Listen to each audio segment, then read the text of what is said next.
welcome to Equity News Tidbits. I am Hafset Bajiru.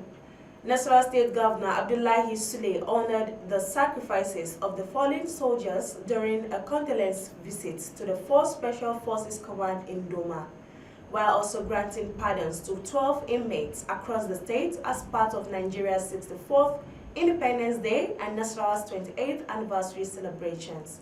Zainab Ibrahim has the details. Governor Abdullahi Sule of Nasarawa State paid a condolence visit to the commander of the 4th Special Forces in Doma, sympathizing with the families of soldiers who lost their lives in service.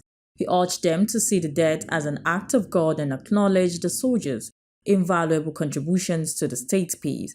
Governor Sule also prayed for their eternal rest.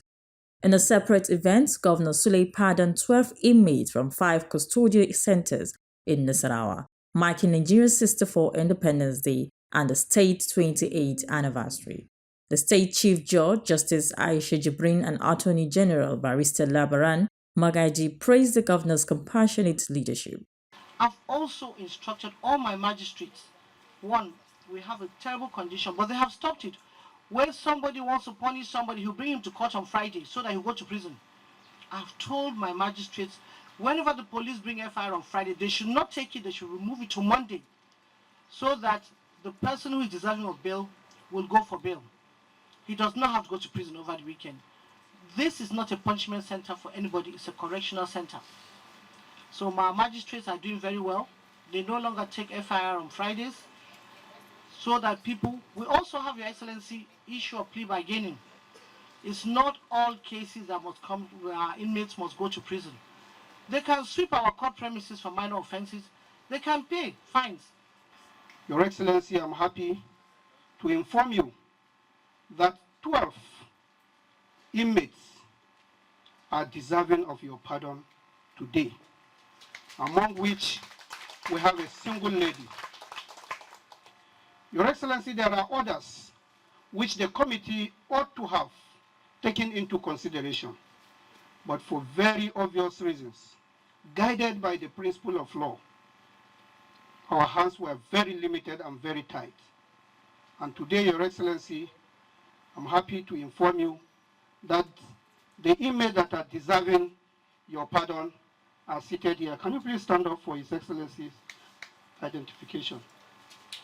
Governor Sule also appreciated the Controller of Corrections, Godwin Ochepa. Let me, at this moment, first and foremost, really congratulate our State Controller, ACP Godwin Ochepa, FNPA, for the wonderful job that he has done. The last time I was here, the spirit and the emotions were not the same. Today, when I'm visiting, I'm hearing the different ways that things are going on. I want to sincerely congratulate you, and I think you deserve that promotion. I want to use the opportunity to congratulate our dear inmates on the 64th anniversary of Nigeria and the 20th anniversary of the creation of Nasarawa State.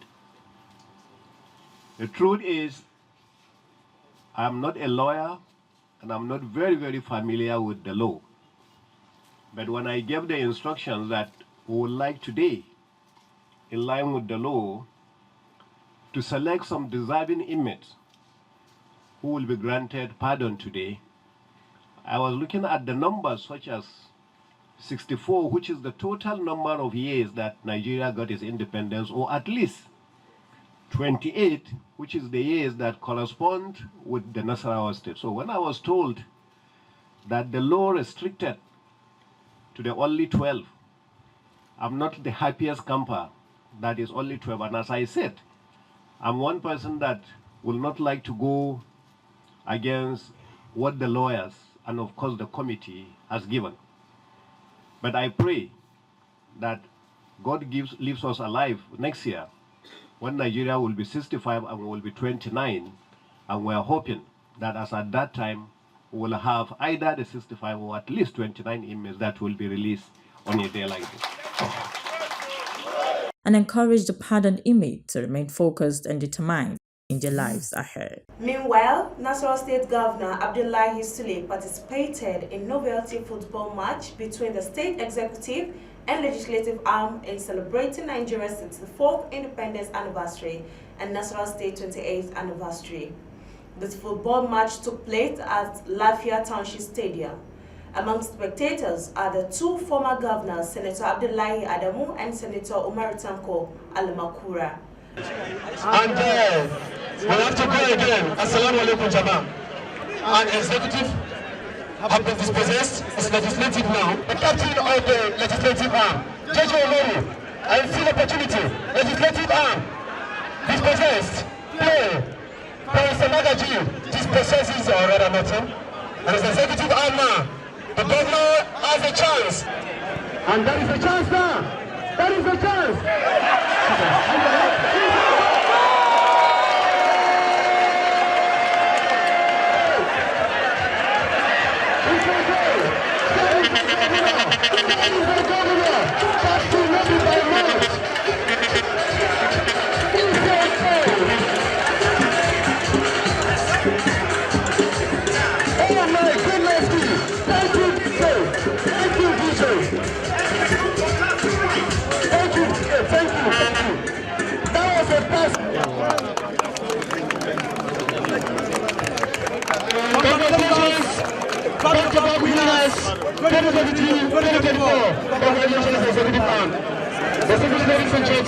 The match ended 1-2 in favor of the Governor Sule-led executive side.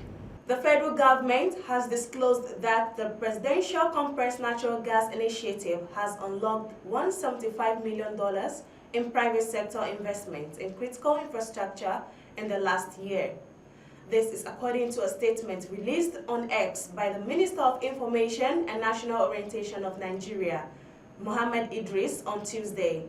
He said Nigeria currently has 125 conversion centers, up from just 7 a year ago. Mohammed further disclosed that starting this month, the Dangote refinery will pay for crude oil supplies in Naira in a welcome decision approved by President Bola Tinubu to bring down the cost of locally produced petroleum products. The minister also said that the biggest advantage is that the gas is much cheaper than petrol and diesel and will help bring down the cost of transportation and commuting by over 60%.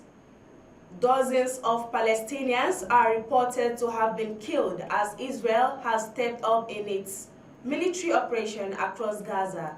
Gaza's health ministry reported on Wednesday that at least 51 people had been killed in the enclave over the previous 24 hours as the Israeli military has stepped up attacks alongside its ongoing air and ground offensive in Lebanon. The Palestinian news agency Wafa said Israeli fighter jets attacked Gaza City overnight, striking the Muscat school in the Tufa locality and the Al-Amal orphanage in the west of the capital. At least 9 displaced people sheltering at the locations were killed. The Israeli military, meanwhile, announced an attack on the Brick High School in central Gaza. The exact location of the target was not immediately clear, as it was known as the time of reporting whether there were any deaths. And that's it on Equity News Tidbits. Join us next time for another package of the news. I am Hafset Bajiru. Have a wonderful evening.